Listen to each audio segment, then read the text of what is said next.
Bom, Capsu, e nós vamos falar agora do Lula, que resolveu falar sobre o caso da operação no Rio de Janeiro. Finalmente, 38 horas após a operação ter acontecido, o Lula superou a fase de mudez dele, né? Finalmente, ele fez as contas lá com o Sidônio, eu perco de um lado, eu perco do outro, eu perco dos dois lados, eu tô ferrado, eu vou ter que tomar um lado, né? Não tem jeito de ficar calado mais tempo, né? E aí, decidiu elogiar o Cláudio Castro. Parabéns, Cláudio Castro, a operação foi maravilhosa, muito bom, tem que calar mesmo esses traficantes. Mas, ô Lula, você não tá falando que o traficante era vítima do usuário, porra? Não, que negócio mudou de ideia assim, né? É o que eu falei pra vocês, ele não tem saída, bicho. Qualquer coisa que ele fizesse, ele se ferrava. Mas o Sidônio deve ter avisado pra ele, meu amigo Lula, o negócio é o seguinte, cara, tá todo mundo gostando da operação, então não tem jeito, cara, tem que elogiar a operação, tem que dizer que foi bom, não sei o que lá. E mais do que isso, vender a galera da esquerda inteira, né? Porque, porra, a galera da esquerda toda ficou vendida nessa história, né? Tá todo mundo defendendo que não, que Cláudio Castro, absurdo que o Cláudio Castro falou, que não pode, que Lula vai ficar do lado das vítimas da sociedade, e não sei o que lá. E o Lula, não, as vítimas da sociedade meio que mereceram mesmo, não era vítima porra nenhuma, era traficante mesmo. Agora, segundo ele, agora não é mais vítima do usuário, os traficantes, ou seja, menos de 48 horas o Lula mudou de ideia, falou outra coisa, desfalou o que ele falou outro dia, e não sei o que lá. E o pior é aquilo que eu falo pra vocês, não vai adiantar nada, porque ele acha que vai conseguir conquistar as pessoas com papo de que ele vai ser duro na segurança, não vai, ninguém vai comprar essa história. Então tá aqui, ó, Lula oficial, não falou, ele não falou, não teve coragem de pegar um microfone e falar, porque é lógico, é um covarde. Antes de tudo, o Lula é um covarde, sempre foi. O Lula foi informante na época dos ditadores, dos militares aqui no Brasil, o Lula foi informante na época que era sindicalista, era o cara que vazava a informação do sindicato pra empresa. Antes de tudo, o Lula é um covarde, antes de mais nada, né? Então não teve coragem de ir na televisão e falar, podia ter falado no evento do Boulos agora à tarde, não falou nada, ficou quieto, entrou mudo, saiu calado. Aqui, ó, mas agora botou um tweetzinho que certamente não foi escrito por ele, né? Certamente foi o Sidônio que escreveu isso daqui, né?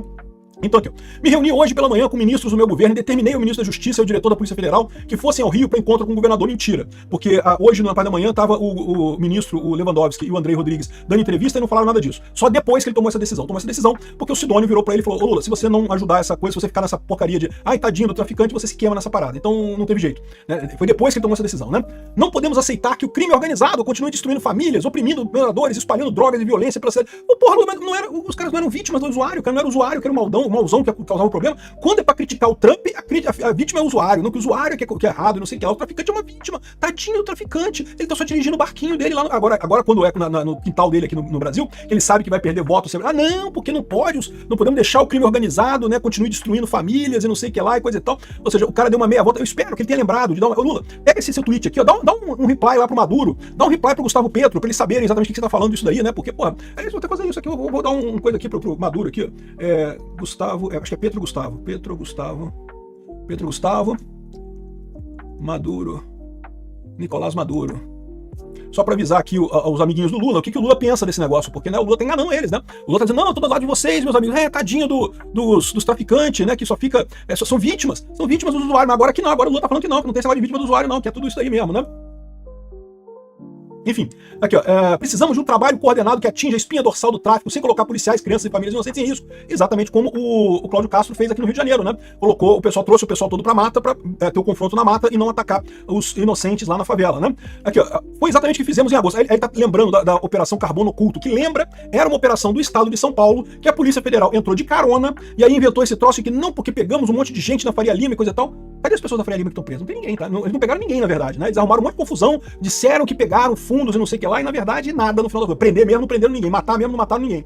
Aqui, ó. E sem aprovação da PEC da segurança, que encaminhamos ao Congresso Nacional, vamos garantir que as diferentes forças policiais atuem de maneira conjunta no enfrentamento das facções criminosas. Ele quer que aprove a PEC. Só que a PEC, meu amigo, a PEC é pra dar o controle pra esse idiota, pra controlar todas as polícias do Brasil. O que é um idiota não vai fazer isso. Imagina, ele e o Lewandowski, dois caras que amam o traficante mais do que todo mundo, comandando todas as polícias do Brasil. Aí que fudeu completamente o Brasil, né? Então não tem que aprovar as PEC, coisa nenhuma. Eu até perguntei pra ele aqui, pô, mas não eram vítimas dos usuários, né? Mudou de uma hora pra outra, mudou que não é vítima do usuário agora, estão oprimindo moradores e mergulhando drogas em violência, não sei o que lá, né? Que mudança de tom, né? Mas é o que eu falo pra vocês, mudança de tom por quê? Porque eles perceberam que não tem saída, eles sabem que politicamente é uma merda. Eles estão na bolhazinha deles lá, mas o Sidônio falou, meu amigo, a gente tá numa bolha, cara, tá todo mundo aqui falando que não, que absurdo, ai, mataram 120 jovens da comunidade, não sei o que lá. E realmente, isso é um absurdo quando a polícia faz essas coisas, mas na verdade a grande maioria ali era traficante mesmo, entendeu? A gente não sabe ainda, pode ser que tenham inocentes no meio do caminho, vamos aguardar pra ver essa informação, mas só o fato do pessoal ter tirado a roupa de camuflado dos corpos antes de mostrar pra todo mundo, ficou claro que o nego tá manipulando a coisa, né? Aliás, é um outro negócio que o pessoal falou também, que moradores tiram roupas camufladas de criminosos antes de exibir os corpos em praça pública. E já disse a polícia que vai investigar as imagens de cada pessoa que tirou a roupa camuflada dos corpos, porque evidentemente essas pessoas, no mínimo, estavam adulterando provas, né? Estavam adulterando o local de um crime. O cara foi morto, tem que ter investigação, tem que ter o pessoal lá pra ver as condições todas. E o que eles estavam fazendo é realmente tentar esconder que as pessoas eram, né, traficantes, estavam lutando contra a polícia, né? Então é adulteração de cena de crime, é um crime por si só, esse tipo de coisa. Quem tirou roupa de corpo de bandido morto responde por isso, né? Aí eu tô falando que, ai, tadinho, que as pessoas, os parentes, ué, por que não deixou o corpo lá, né? E tá surgindo a informação agora que alguns corpos teriam sido decapitados pelos próprios traficantes para dizer que foi a polícia que decapitou a pessoa e matou a pessoa. Eu não sei se é verdade, de novo. Isso eu não tenho medo. Por quê? Porque, vocês sabem, eu fiz medicina legal, não fiz direito, né? Eu tenho minha carteirinha do OAB, né? Eu não advogo mais há muitos e muitos anos, mas eu tenho minha carteirinha do OAB. E eu lembro de medicina legal. É muito fácil identificar quando a pessoa é decapitada depois de morta e antes de morta. A forma como seu sangue coagula é muito diferente antes de você morrer e depois de você morrer. Então, se cortar a cabeça do corpo depois que o corpo já estava morto, para tentar fingir que foi o policial que decapitou, matou decapitando, não sei o que lá, é fácil ver isso depois no exame de corpo de delito. Eu não vejo problema nisso, mas tem havido algumas ameaças que o pessoal está fazendo isso. Por quê? Principalmente porque esse pessoal quer a opinião pública. Eles querem criar um caso de opinião pública dizendo, olha que terrível, olha o que aconteceu, um monte de gente morta, não sei o que lá, e coisa e tal. E a polícia foi muito cruel. É assim que eles agem. Igual o pessoal do Hamas lá em Gaza, né? Inventam uma imagem, uma história que é muito comovente pro público, vendem essa história com coisas falsas, e quando você vai verificar realmente o que aconteceu, não aconteceu nada de verdade, ou não foi nada dessa tragédia que eles estão falando, né? É lógico que para toda mãe, meu amigo, o filho é um queridinho que foi pelo caminho errado, ouviu amigos errados, tomou as decisões erradas na vida, toda mãe ama o filho, não tem jeito, mas a verdade é que se o cara foi tão errado assim, a ponto de atirar num policial, ou trocar tiro com um policial, meu amigo, eu só lamento, né? Realmente foi erro demais. Existe um limite para quanto erro você pode cometer na sua vida, chega um ponto que realmente não tem o que fazer, né? Então, o Lula tá aqui agora, já tá indo pro lado que não tinha alternativa. Ele tinha que ir pro lado de elogiar o Cláudio Castro e falar que foi uma operação bacana, e ele foi por esse lado. Tá querendo usar isso pra aprovar a PEC da segurança. Eu não acho que deve ser aprovada a PEC da segurança. Antes dele, o Quaquá também. Lembra que eu falei que já teve aquele Ricardo não sei das quantas? Um monte de gente do PT já pulou pro outro lado e falou, não tem jeito, não tem como ficar do outro lado. Se ficar do lado desse negócio de, ai, tadinho dos traficantes, tadinho do pessoal, vai se ferrar na eleição ano que vem. Então não tem jeito, tem que pular pro outro lado, né? E o Lula tá fazendo isso. Mas é aí que eu falo pra vocês, tá o Quaquá aqui reclamando também, não, que o território tem que ser retomado, as pessoas têm que ser libertadas dos fuzis, não adianta, mas não adianta operação, não sei o que lá, o Lula, não, que a gente tem que colaborar, tem que... Ou seja, esse pessoal tá indo, mas tá indo de forma reticente, e é por isso que eu falo pra vocês que não vai funcionar. O Lula vai tentar dizer que é durão, que não, que estamos cuidando da segurança pública, mas ninguém vai comprar essa lorota do Lula, porque todo mundo sabe que é uma lorota. O Lula ama os traficantes, ama o pessoal do mal nessa história, né?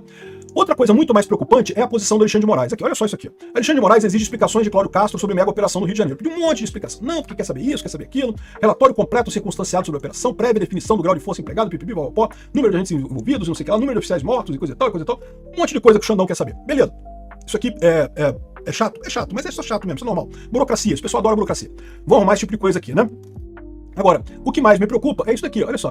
A Carmen Lúcia, que é a atual presidente do STF e que é basicamente subordinada, é a secretária do Alexandre de Moraes, marcou para terça-feira agora o julgamento que pode caçar o Cláudio Castro. Olha só, no momento que o Cláudio Castro toma uma coisa que melhora a posição política dele, o que o Xandão vai lá, vou tirar o Cláudio Castro, vou decretar a inelegibilidade dele, vou caçar o Cláudio Castro. A acusação contra ele é de abuso de poder político. Abuso de poder político é o tipo da coisa que é absolutamente subjetivo. Como é que você vai dizer? O cara era governador, né? Ele se reelegeu, é verdade. E lógico, sempre tem uma situação em que o governador que é atual acaba favorecendo a própria reeleição. É interesse do governador se reeleger. Se você olhar para todos os governadores e presidentes e prefeitos que se reelegeram, sempre tem alguma coisa. Eles estão querendo agora acusar e caçar o Cláudio Castro por conta disso. Essa ação estava parada, a Carmen Lúcia decidiu reviver essa ação e marcar agora para terça-feira esse julgamento no TSE, que pode tornar o Cláudio Castro inelegível. Não apenas ele perde o mandato dele atual, como ele vai ser declarado inelegível e não pode concorrer a nada nas próximas eleições. Isso daqui serve como um alerta. Por quê? Porque é o que eu falo para vocês. O pessoal do STF vai tentar exatamente isso com a direita no que vem. Vai tentar tornar todo mundo inelegível, todo mundo que tem chance de ganhar um cargo no Senado. Lembra? O Cláudio Castro é uma das possibilidades para o Senado aqui no Rio de Janeiro.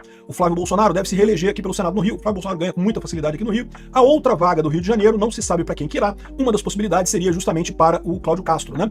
E agora talvez não, tá vendo? Entendeu a jogada do Xandão? Isso daqui me preocupa. Porque isso daqui é filha da putagem. Isso aqui é exatamente o que faz o Maduro na Venezuela. É exatamente o que faz o Daniel Ortega na Nicarágua. É exatamente o que faz o Putin na Rússia. Torna todo mundo que não interessa inelegível. Aí ganhou os correligionários do Putin. Lógico que ganhou. Não tinha mais ninguém para concorrer com eles, todo mundo foi tornado inelegível por motivos aleatórios.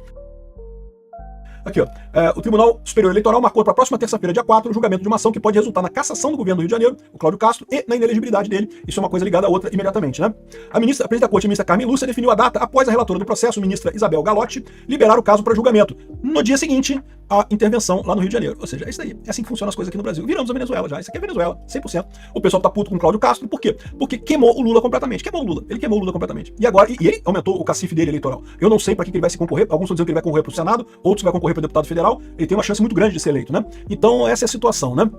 como a gente já falou, corpos no Rio foram adulterados para construir narrativa, exatamente como o Hamas faz, tiraram a roupa do pessoal para fingir que eles não eram traficantes, que eles não estavam ligados com o tráfico de drogas e coisa e tal, e mais do que isso, né? Não deveriam ter trazido os corpos lá da região da mata para o asfalto. Por quê? Porque lá na região da mata dá para você fazer a perícia, dá para ver o que aconteceu. Os caras, se eles foram vítimas dos policiais, se foi de fato uma emboscada, se foi de fato uma execução sumária, a posição dos corpos importa muito para você ver esse tipo de coisa. Eles puxaram os corpos lá, botaram no asfalto para quê? Para mídia. Queriam fazer propaganda, infelizmente, é isso daí, né? E tiraram as roupas camufladas porque dava muito na pinta essa parada, né? Enfim, a verdade é que o caso continua muito quente. A The Economist falou sobre isso, é lógico, a The Economist, vocês sabem, esquerdista pra caramba aqui, ó. Um ataque sangrento no Rio de Janeiro foi o maior da história do Brasil e não sei o que lá, não sei o que lá. E aí, o que ele fala aqui? Olha só, eles deixaram pra trás uma grande quantidade de corpos masculinos e a maior parte corpos pretos, né? Com aquela velha narrativa da sociologia de que morre mais preto do que branco nesses ataques e coisa e tal. Aí você vê a imagem que a própria The Economist colocou aqui, ó. Tem dois policiais aqui que são mais escuros que os assaltantes. Esse cara aqui é mais escuro que esse cara aqui, esse cara aqui é mais escuro que esse cara aqui, ó. Dá pra ver que os policiais são mais escuros que os traficantes no final das contas aqui. Então esse negócio de dizer que o problema é que o cara tá fazendo coisa errada. Aí se o cara tá fazendo coisa errada, se ele é branco, preto, verde, amarelo, coisa e tal, pô, que importância tem isso, né? Agressor é agressor. Acabou, não tem corvo agressor, né? Esses estudos de sociologia, eu lembro disso, cara, quando eu fazia as provas na faculdade, cara, que absurdo. Doía, cara, porque logicamente não tem sentido nenhum essas porra de Durkheim, essas merda que esse pessoal coloca. Porque não sei quantos % da população carcerária é de negros, então a cadeia é um genocídio de negros. Peraí, mas isso só tem lógica se a razão de crimes que são cometidos pelos negros for realmente menor do que a razão de crimes cometidos pelos brancos. Se a razão de crimes cometidos pelos negros for maior, não faz diferença nenhuma, pô. É isso mesmo, tem que estar mais gente na cadeia mesmo, né? Então, se você não prova a etapa anterior, não tem lógica nenhuma você dizer que a cadeia é intrinsecamente racista, né? O argumento desse pessoal é esse, né? O fato de ter mais população carcerária negra do que branca é porque existe racismo da polícia. Não necessariamente. Não necessariamente. Você não tem como comprovar isso só pelo fato da maior parte das pessoas mortas ou presas serem negras, né? Não tem essa lógica. Você teria que provar o passo anterior. Eu concordo que pessoas negras e brancas não têm nenhuma predisposição para crime nenhum. Mas você não sabe, a situação lá pode ser que a situação sociológica do pessoal lá seja realmente de cometerem mais crimes. Então é justo que estejam mais na cadeia. Como é que você comprova isso sem uma coisa anterior, né? Então, mais aqui, a própria foto que a The Economist coloca aqui na matéria dela prova o contrário das teses sociológicas absurdas desse pessoal. Vamos falar agora sobre as especialistas em segurança pública do Globo, né? Que chega a ser muito engraçada a parada, a verdade é essa, né? O Globo, de vez em quando, é lógico, sempre tem a operação policial, traz especialistas, falando que não, que foi um erro, que absurdo, que a polícia não tinha que agir desse jeito, que tem que usar livros, e o Boulos falou que tem que usar postes, se você tiver luz. Não, foi o Freixo que falou isso. O Freixo falou que é só iluminar a favela que acaba o bandido. Cara, impressionante, o bandido deve ser tipo vampiro, né? Se tiver luz, o bandido some, né? Mas, enfim, se tiver luz, acaba com o crime, não sei que lá, esse pessoal sempre tem essa visão completamente absurda da coisa, né? Mas o mais engraçado é você ver os especialistas que surgiram na Globo recentemente. Olha só, aqui tem duas moças aqui, essa daqui é antiga, essa foto. Eu publiquei esse negócio aqui, mas essa mulher é antiga, essa foto aqui é antiga, não tem nada a ver com hoje. Mas essa outra aqui é uma especialista que recentemente foi chamada a falar na televisão sobre a situação da segurança pública no Rio. E, cara, é muito engraçado, bicho, eu vou te falar uma coisa. Esse pessoal arruma qualquer um que esteja disposto a falar, a corroborar as merdas que a esquerda quer ouvir, né? Foi a mesma coisa na época da Covid. Na época da Covid, a Globo não conseguiu um médico pra falar contra o tratamento precoce, mas era biólogo, era não sei o que lá, especialista não sei o que lá, que recém-formado não sei aonde, só esse tipo de gente que falava contra o tratamento precoce na época da Covid e coisa e tal, mas a Globo, não, especialista, não sei o que lá. E aí eu vou ensinar pra vocês um truque. Como é que você sabe se a pessoa é realmente especialista? Vamos entender aqui esse assunto, essa aparência. Eu acho as pessoas meio estranhas, mas a aparência não quer dizer nada, meu amigo. Eu sou estranho também, cara. Olha só, eu quero um barbudão maluco aqui, pô. E eu sou especialista na minha área, também a área de segurança da informação, pô, tem um monte, inclusive em processo, eu assino como especialista, amigo, eu sou especialista na minha área. Mas, assim, a cara não quer dizer nada, né? É verdade que, quando você bota a sua cara pra se dizer especialista, eu recomendo que você use uma imagem mais ponderada, né? Se você vê minhas fotos da época que eu atuava mesmo, como especialista, como consultor na área de segurança da informação, né? Eu não usava barba, fazia a barba todo dia certinho, coisa e tal, aquele negócio direitinho assim, né? E é isso que se espera. Espera-se uma imagem limpa da pessoa que se diz um especialista no assunto. É importante. Pode não parecer lógico isso, né? Muita gente fala assim, não julgue um livro pela capa e coisa e tal. E é verdade, não se deve julgar um livro pela capa. Mas a verdade é que a imagem conta, bicho. Eu não sei se te contaram isso, mas preste atenção nisso. Você tá bem arrumadinho e coisa e tal, faz uma diferença na sua vida no final das contas. Quer você queira. É justo, é injusto. Meio que não interessa. Por mais injusto que seja, é melhor você ir lá e se arrumar direitinho, tá bem arrumado e coisa e tal, sem muita pinta de maluco, né? Mas enfim, o fato é que eu não sei se essas pessoas são especialistas de verdade, né? Como eu falei, essa moça aqui parece que é caso antigo, né? O pessoal não é atual, né? Mas essa daqui, a senhora Jaqueline, ou senhorita Jaqueline Muniz, especialista em segurança, né? Ela tá usando um óculos aqui que é bacana, um óculos, né? E de novo, isso não quer dizer nada sobre a capacidade intelectual dela. Ela pode ser uma pessoa super inteligente, não tem nada demais. Ela tá usando um óculos de maluco, pintou o cabelo de laranja, mas não quer dizer nada. Pode ser que ela seja uma pessoa muito inteligente, né? O Einstein uma vez mostrou a língua. Então, de repente, é a mesma coisa aqui, né? Mas aí, cara, a dica que eu vou dar pra vocês é a seguinte: usem a plataforma Lattes. A plataforma Lattes é uma plataforma acadêmica aqui no Brasil, tá? Que você pode saber o currículo acadêmico das pessoas. Você vem aqui, ó, currículo lá, buscar currículo. E aí você bota o nome da pessoa e você faz a busca, né? Geralmente, assim, ó, tem doutores e demais pesquisadores, mestres, graduandos, estudantes, não sei o que lá, e se é brasileiro ou estrangeiro. Então você bota aqui, bota o nome da pessoa e faz a busca e você vai achar o currículo da pessoa. Não é difícil, é fácil de achar o currículo da pessoa, né? Então, por exemplo, aqui está o currículo da moça, Jaqueline de Oliveira Muniz, está aqui, ó, graduada em Ciências Sociais pela Universidade Federal Fluminense em 86, e mestre em Antropologia Social pelo Museu Nacional da Universidade Federal do Rio de Janeiro em 92, e doutora pela UIPERJ, pela Universidade Cândido Mendes em 99, né? E ela tem uma tese, aí você pode ver aqui, o legal dessa história aqui, que além desse pequeno currículo aqui, ela diz aqui quais são as obras que ela publicou, o que ela publicou, o que ela fez e coisa e tal, né? Tem aqui um monte de atuação profissional dela, o que ela fez, o que ela deixou de fazer, não sei o que lá. E aí você vê o tipo de formação que ela tem, né? Aí você pode ter uma ideia por você, se realmente é uma especialista que você quer acreditar ou não quer acreditar. Porque, na verdade, especialista é um termo que não quer dizer nada. Qualquer um pode ser especialista, a verdade é essa, tá? Qualquer um pode dizer, eu sou especialista. Ah, beleza. Até que alguém confie em você, beleza, tá ótimo, né? Então aqui, a gente tem, por exemplo, que ela fez aqui uma tese sobre mulher com jacaré da mulher. Mulher com jacaré. Como é que é? Mulher com mulher da jacaré. Uma abordagem antropológica da homossexualidade feminina. Em 90, pô, é um negócio importante que ela fez, realmente um negócio que é muito relevante, inclusive, né? A outra coisa que é ser policial é, sobretudo, uma razão de ser, cultura e cotidiano da Polícia Militar Estadual do Rio de Janeiro. Que, tá bom, pronto, é especialista. Ela tem uma tese de doutorado que tem a ver com ciência política. E aí que eu vejo pra vocês o seguinte, né? Será que essas graduações na área de humanas, isso realmente ajuda alguma coisa? Eu tendo a achar que não, tá? Mas enfim, ela é especialista, ela tá dizendo que é especialista. E tem aqui um monte de trabalho, tudo público, servidor público, e trabalhou em universidade, trabalhou em escolas e não sei o que lá. Enfim, eu sinceramente acho uma especialista fraca. Ainda mais com essa tese que o pessoal apontou aqui, a tese dela da mulher com mulher da jacaré, uma abordagem antropológica da homossexualidade feminina, né? Me faz duvidar que ela realmente seja uma grande especialista nessa. Pode ser que seja, mas aí cada um tem o poder de decidir por si próprio se acha que é ou não é. Pô, procura no currículo Lattes pra ver se a pessoa realmente tem o conhecimento naquela área, né? Porque, de novo, é o que eu falo pra vocês, a Rede Globo, os jornalistas, pegam qualquer um que esteja disposto a repetir a papagaiada que eles querem que seja repetida. Dizer que o Cláudio Castro tá errado, que não, que a polícia tá errada, que os traficantes são vítimas dos usuários, que não sei, qualquer um que topar falar a lorota que o jornalista quer que seja falada, vai ser convidado pro jornal. A responsabilidade é sua, de verificar se a pessoa realmente é um especialista. E é só procurar, faz uma busca, ver como é que é o currículo. Teve um outro caso, e é lógico, como deveria se imaginar, ela fez o L, né? Evidentemente que ela fez o L. Ninguém imaginaria outra coisa, né? Ninguém teria dúvida de que ela fez o L, né? Mas não foi só isso, não. Esse caso aqui da senhora Carolina Grilo é uma outra especialista. Especialista, não porque a violência não resolve nada, a GLO não resolve nada, que o negócio é usar livros e luz e lanterna pra resolver o crime e não sei o que lá, não sei qual é a opinião dela sobre isso, mas tá aqui de novo, né? A CNN chamou especialista. Eu tenho que concordar que pelo menos essa daqui tá se vestindo de forma profissional. Já é um passo no sentido correto. Já não tá vestindo como uma maluca que fugiu do Pinel recentemente, né? Então já é um começo, já é um ponto assim um pouquinho melhor em relação à média das especialistas que o pessoal faz, né? Mas daí você faz a mesma coisa, né? Beleza, o nome dela é Carolina Grilo, beleza, vamos fazer a busca aqui no currículo Lattes dela. E tá aqui, ó, Carolina Christoph Grillo, né? E graduação em Ciências Sociais, de novo. Ciências Sociais, vocês sabem, é uma faculdade que meio que a única coisa que você pode fazer com isso é ser servidor público, você sabe, né? E não costuma ser servidor público muito bem remunerado, não. Por isso que o pessoal acaba fazendo trabalho de especialista em televisão, né? E aí vamos ver quais são aqui as teses dela, né? Então ela disse aqui, ó, Fazendo o 12 na pista, um estudo de caso do mercado ilegal de drogas na classe média. Então isso aqui, Fazendo o 12 na pista, é a tese dela aqui de sociologia e antropologia.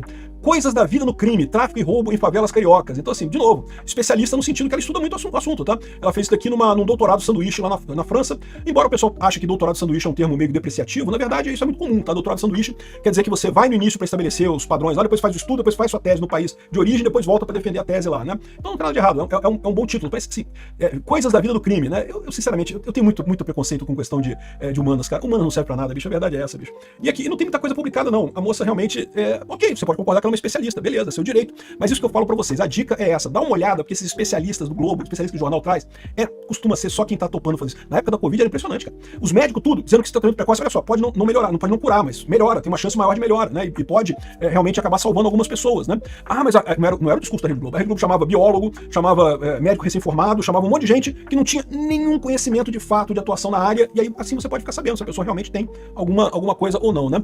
O Rafael Lima trouxe aqui a especialista antropóloga da UF, né? Coisas da vida no crime, coisa e tal, mostrando algumas partes do resumo da tese dela, que basicamente, bom, olha só, aqui ó, com base em mais de 2 anos de trabalho no campo etnográfico em favela, realizado em cooperações com moradores e bandidos locais, está esboçada uma teoria etnográfica do crime no mundo. Ou seja, a mulher foi lá, bateu um papo com um bandido, coisa e tal, pra fazer a tese dela. É justo, pô, tá fazendo a tese, é especialista. Especialista de que lá? Especialista lá dos bandidos, porra, é justo, pô. Se fosse o Comando Vermelho chamando especialista, eu esperava. Agora é a Rede Globo chamando especialista, né?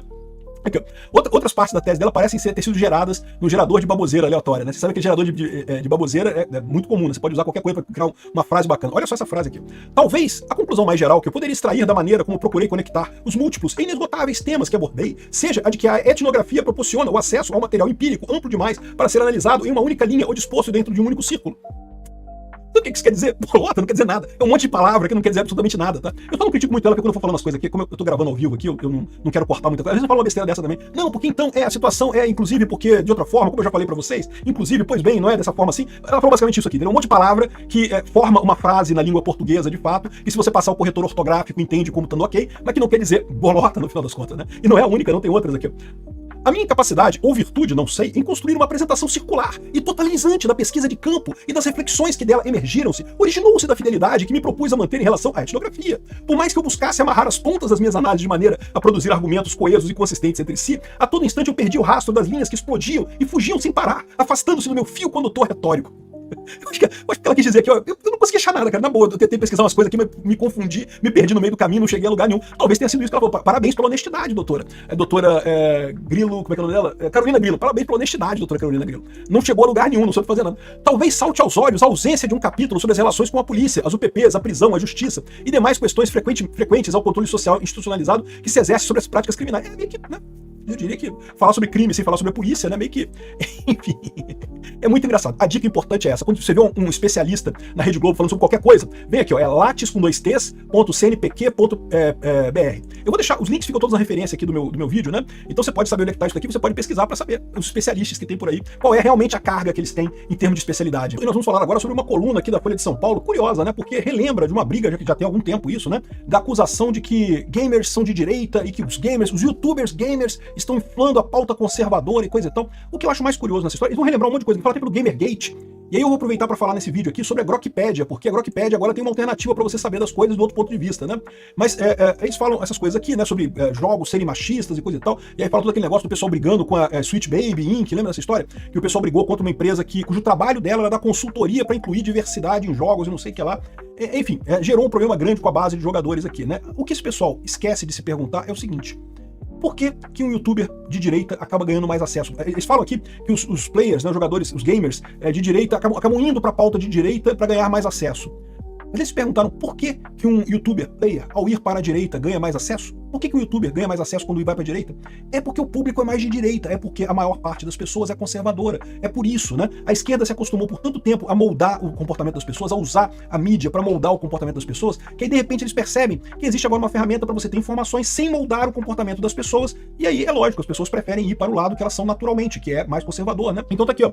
Como youtubers games passaram a inflar a pauta conservadora. Olha que absurdo, né? Comentaristas online aproveitam a polarização política para aumentar a audiência dos seus canais, indo mais para a direita. Vídeos de alguns expoentes do grupo exaltaram Bolsonaro e atacaram tentativas de tornar os jogos mais diversos e inclusivos. Não é bem isso que aconteceu. Ninguém tem nada contra jogos diversos e inclusivos, desde que os jogos permitam a jogabilidade no final das contas. É que o pessoal não quer isso, o pessoal quer forçar mesmo a pauta esquerdista, né? E a grande dúvida que fica aqui é, olha só, polarização política aumenta a audiência dos canais. Então peraí, você pode imaginar que nesse caso, se o problema é a polarização, então ganha audiência quem for para a direita ou quem for para a esquerda, né? Mas não é isso que acontece. Quem vai para a esquerda não ganha audiência. Quem vai para a esquerda se ferra. Quem vai para a direita ganha audiência. É isso. A pergunta que eles precisavam se fazer nessa história é: por que os gamers, que os youtubers de forma geral vão para a direita e aí ganham audiência? Por quê? O que acontece? Qual que é a vantagem, né? Eu sei, muita gente da esquerda acha que é o YouTube, o algoritmo do YouTube, coisa e tal, mas não é. O algoritmo do YouTube só tende a manter a pessoa engajada o máximo de tempo possível. Ela quer te oferecer um vídeo que você continue assistindo. Ela não quer que você saia do YouTube, porque, né, o YouTube ganha dinheiro com propaganda. Então, se você sair do YouTube, é menos propaganda que você vai consumir. Então, ele quer que você fique no YouTube. Ele quer recomendar vídeos para você que te mantenham no YouTube. Essa é a lógica, né? Então, por que oferecer vídeos mais à direita é melhor no final das contas, né? Porque a maior parte da população brasileira é de direita, é conservadora. É o que eu falo para vocês. Se você pegar as pesquisas de opinião, todas elas mostram muito claramente que a parcela da população brasileira que ainda acredita na esquerda é a parcela da população brasileira que ainda consome mídia tradicional, ainda consome televisão, né? Ainda consome TV aberta, TV a cabo, Rede Globo, esse tipo de coisa, e ainda está imersa digamos, nesse modo legado de vida em que a informação chegava até você através de jornalistas, entre aspas, profissionais, né? O pessoal está super ofendido aqui, ó. Olha só. Aqui, ó. A crescente disputa ideológica no ambiente digital envolve também os youtubers que produzem conteúdos para gamers. Influenciadores do universo de jogos passaram a expor opiniões políticas, em sua maioria próximas a ideias conservadoras, como forma de aumentar a visibilidade dos seus canais. Peraí. Por que você ir para a direita aumenta a visibilidade do seu canal? E se você for para a esquerda, não aumenta não? Ah, entendeu? Entendeu por que ir para a direita aumenta a visibilidade? Porque a maior parte do povo brasileiro é de direita, é conservador. Então se você atende a maior parte do público no Brasil, você vai para a direita, né? A Rede Globo, ela nunca precisou se preocupar com isso, porque ela não tinha concorrência. A Rede Globo, Folha de São Paulo, a mídia tradicional socialista, ela ia pra esquerda, apesar do povo brasileiro ser de direita, porque o povo brasileiro não tinha alternativa. E assistiu o quê? Só tem Rede Globo, não tem outra coisa, né? Os outros eram uma merda, e os outros eram esquerdistas também. Então, ou seja, não tinha como. Agora, no YouTube não tem como, porque o YouTube, você tem milhares de canais pra falar sobre qualquer coisa. Você tá assistindo a notícia aqui comigo, você pode assistir essa notícia com inúmeros outros canais que vão fazer comentários de todos os outros tipos do espectro político no Brasil, inclusive de esquerda. Não tenho dúvida nenhuma que deve ter aí algum canal comentando essa notícia lá da esquerda. Deve ter aí, se você procurar, você acha. Por que pra direita é melhor? Porque tem mais gente na direita. Oh, é óbvio. A maior parte do povo brasileiro é de direita. Primeiro que a maior parte dos youtubers é de direita, porque os youtubers são uma amostra da população brasileira. E, de novo, né, quando eles vão pra direita, aumenta a audiência. Por quê? Porque a maior parte dos ouvintes também é de direita, também é conservador. Aqui, ó. Além do ambiente majoritariamente masculino e de títulos com elementos machistas, e aí eu já digo pra vocês que é uma besteira, porque esse aqui é o ponto que eles brigam. Eles dizem que os gamers são machistas porque os jogos têm elementos com homens fortões e machados e matam com sangue, não sei o que lá. Que se tivéssemos títulos neutros, né, sem machados e violência e tiros e não sei o que lá, que o ambiente dos jogos seria diferente. De novo, eles estão errando. Por quê? Porque o jogo, na verdade, é uma substituição pra violência natural. A espécie humana, ela evoluiu num ambiente de muita violência, cara. Hoje em dia a gente tem muito pouca violência. Não, eu sei, a guerra que tem guerras por aí que são absurdas, morre um monte de gente. E o crime, né, o Comando Vermelho, a polícia, não sei o que lá, isso tudo, morre um monte de gente também. A gente ainda tem muita violência na sociedade, mas pode ter certeza, a violência que a gente tem hoje na sociedade é uma pequena fração da violência que era normal há coisa de 1000 anos atrás, quando a gente vivia em grupos aí de caçadores, coletores, 1000 anos não, né? 1000 anos a gente já tinha civilização, mas sei lá, 10 mil anos atrás, quando a gente vivia ainda na forma de caçadores, coletores e coisa e tal, a violência era muito maior, meu amigo, era muito mais violento. O pessoal com 40 anos de idade, eu era idoso de 40 anos de idade era o chefe da vila lá, da tribo, porque é o cara que sobreviveu até os 40, caramba. Era um mundo muito mais violento, as pessoas morriam muito mais. E o fato é que o ser humano, o nosso cérebro, o nosso corpo, ele é preparado para isso, ele é preparado para briga, é preparado para morte. Não é à toa que as pessoas sentem necessidade de sangue, de briga e coisa e tal. Felizmente, nós canalizamos isso para jogos. Então é uma maneira de você fazer essa coisa, né, sem efetivamente derramar sangue, sem efetivamente brigar. Da mesma forma, é o esporte, né? O esporte também é, de certa forma, a substituição, né? Exatamente por esse instinto de formar tribos e coisa e tal. Hoje em dia a gente forma tribos aqui, né? Vasco, Flamengo, não sei o que lá, Fluminense, Botafogo. E ao invés de a gente cair na porrada e matar um ao outro, a gente assiste um jogo, um ganha, outro perde, coisa e tal, chato, não sei o que lá, ano que vem tem outro campeonato e pronto, e resolvido o problema, né? É uma substituição à violência estrutural na nossa espécie. É bom que isso aconteça, é bom que exista isso. Por quê? Porque é uma maneira de você substituir a violência. Ok, eu sei que não é perfeito, ainda tem de vez em quando briga de torcida, às vezes os jogos também, né? Um jogador entra de forma desleal no outro, então assim, ainda tem alguma violência envolvida na coisa. Mas, de novo, é muito menos do que havia no passado. E os jogos é isso também. Por que o pessoal gosta de pegar uma motosserra no jogo e sair matando o inimigo e coisa e tal? Porque o nosso instinto é fazer isso na vida real, meu amigo. O jogo é um surrogate, é uma justificativa, é uma alternativa a isso que satisfaz essa parte do nosso cérebro sem a gente precisar, de fato, matar um inimigo com uma motosserra, entendeu? Então, ou seja, essa ideia de que elementos machistas é que tornam o povo... Não, elemento machista é parte do que torna o jogo interessante para as pessoas, né? E racistas. Eu não sei se tem coisa racista em jogo, porque tem jogo de todo tipo, né? Mas esse aqui é contra eles. Aí, aqui já mostra um dos problemas desse pessoal. Eles querem impor a agenda, né, de diversidade à força nos jogos, em todos os jogos. E aí que eu falo pra vocês, isso não é agenda de diversidade, isso é agenda de homogeneização. Eles querem homogeneizar os jogos, todos eles tendo todos os personagens de todos os tipos, né? Se você quer realmente ter representatividade, você vai ter vários jogos, alguns mais violentos, com, né, personagens do tipo A, B ou C, e você pode ter outros jogos também com personagens X, Y, Z e coisa e tal. Não tem problema nenhum, você pode ter inúmeros jogos. Aliás, diga-se de passagem, você já tem. Se você quiser jogos que são, né, só com personagens homoafetivos e coisa, você acha, tem um monte por aí, né? Então aqui, ó, aí eles colocam aqui, o acirramento político, a forma de organização da direita nas redes, são citados por especialistas como motivos para a expansão desse tipo de comportamento nos grupos de jogadores. Caramba, esse pessoal não para pensar por que isso expande. Isso não expande a organização da direita. Eles colocam de novo a tara deles, que é um gabinete do ódio, que nós da direita a gente se encontra, não, vamos lá criticar o jogo tal assim. Não, isso é espontâneo. As pessoas ficam chateadas com essas interferências que esse pessoal de merda, que não gosta de jogar, diga-se de passagem, fica colocando nos jogos. E aí o pessoal cria realmente listas de jogos de merda e coisa e tal, e reclamam e criticam. Isso é a natureza da internet, né? Na verdade, tudo isso daqui, sabe o que é? São os jornalistas chorando porque a mídia tradicional, algum tempo atrás, tinha um poder enorme de ditar tendências, porque o que ela falava acabava sendo a única fonte de informação das pessoas, então ela jogava o pessoal para um lado, jogava para o outro. E hoje em dia não tem mais isso. Estão chorando o poder perdido, né? Aí fala aqui que despontaram, então, criadores de conteúdo que moldaram discussões sobre gamers, com análises, críticas e não sei o que lá. E aí começaram a apoiar a Operação Lava Jato e o Jair Bolsonaro. Por que será que apoiaram, né? Porque, porra, nego não gosta de ser otário e ser roubado pelo Lula, né? Ninguém gosta de pinguço corrupto, né? E aí fala sobre os gamers em fóruns e não sei o que lá. Aí fala aqui também do Gamergate. Gamers em guerra cultural. Gamergate, um passo importante na trajetória para levá-los pela primeira vez a temas políticos e sociais, especialmente à direita. Escancarou o pensamento de um grupo que via nos jogos um lugar de narrativas de viés machista. Caraca, aí eu falo pra vocês, olha a importância da Grokpedia, tá? A Grokpedia é a alternativa do Elon Musk pra Wikipédia, né? Então tem aqui o mesmo artigo da Gamergate. Olha só, os dois estão errados, tá? Eu digo, a Grokpedia também é cheio de tema que tá errado aqui, mas é bom ter diversidade, é bom você ouvir os dois lados da coisa. O que a esquerda queria era manter só esse lado de cá, que é só o lado woke. Olha só o que diz aqui o lado woke, né? O que foi o Gamergate? Aconteceu em 2014 e foi uma campanha organizada de misoginia online, motivada por um ataque contra feminismo, diversidade e progressivismo na cultura gamer, conduzida pela hashtag Gamergate em 2014 e 2015, e visavam as mulheres que trabalhavam na indústria de gamer, né? Particularmente a Anita Sarkeesian e a Zoe Quinn e a Brianna Wu. Beleza, né? Entendeu? Isso aqui é a versão esquerdista da coisa. Um monte de gamer começou a sacanear essas mulheres aqui porque não gostavam de mulheres que trabalhavam com gamer. Agora, quer ouvir o que aconteceu de verdade? Tá aqui na Grokpedia, tá aqui, ó. Gamergate foi um movimento raiz que surgiu em agosto de 2014, focado em expor conflitos de interesse e falta de transparência no jornalismo de videogame, ou seja, haviam repórteres de videogames que falavam sobre videogames em revistas, iniciado por um blog feito por um envolvimento romântico da desenvolvedora Zoe Quinn com jornalistas. Assim, sendo bastante duro e direto, aparentemente a Zoe Quinn tinha eventos românticos. Ela dava para os jornalistas, para eles darem destaque para os jogos dela. Era o que acusava um ex-namorado dela, que fez o Aaron Gonji, que publicou esse post aqui, né? E aí o pessoal começou a levantar e ver que tinha um monte de coisa desse tipo mesmo, que tinha um monte de jornalista que focava em dar cobertura para determinados jogos específicos, quando tinha algum tipo de retribuição no final das contas, né? Ou seja, havia uma história. E, de novo, eu não duvido nada, tá? Porque haver jornalistas que pagam para ter para divulgar bem um vídeo, divulgar uma coisa, isso é uma das coisas que os jornalistas perderam de poder nessa história toda. Que eu tô falando, esse artigo da Folha é só sobre isso, jornalistas chorando perda de poder.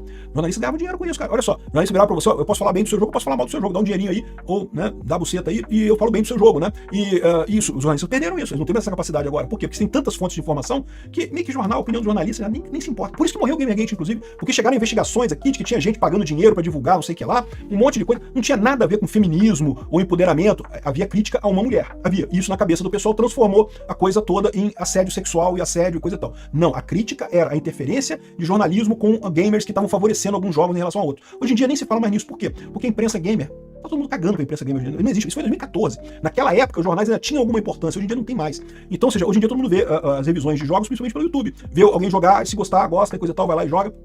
Então, mas olha só, toma cuidado com a Grokpedia, que ela tá cheia de merda, tá? Por exemplo, cheia de rucetagem, muita rucetagem na Grokpedia. O Elon Musk parece que ligou no site do Kremlin, todas as mentiras do Kremlin para escrever as matérias todas aqui. Então, a Grokpedia tem a vantagem de acertar algumas coisas, mas erra em outras. É quase tanto quanto a Wikipédia também. Então, o bom é ter as duas coisas. É bom, a gente devia ter umas 3 ou 4, na verdade, Wikipédia da vida, para você comparar e chegar à conclusão normal. Não existe um único grande escrito da verdade, um gospel único, mundial, que todo mundo acredita, né? Então, é bom que tenha mais de um para você justamente ver as diferentes opiniões, né? Enfim, aí começa o pessoal aqui, aí critica o Monark, lógico que critica o Monark, né? Vão criticando um monte de gente aqui, falando até de gente que apoiou o Bolsonaro, que absurdo, não sei, lógico que eu falo do Monark nesse caso.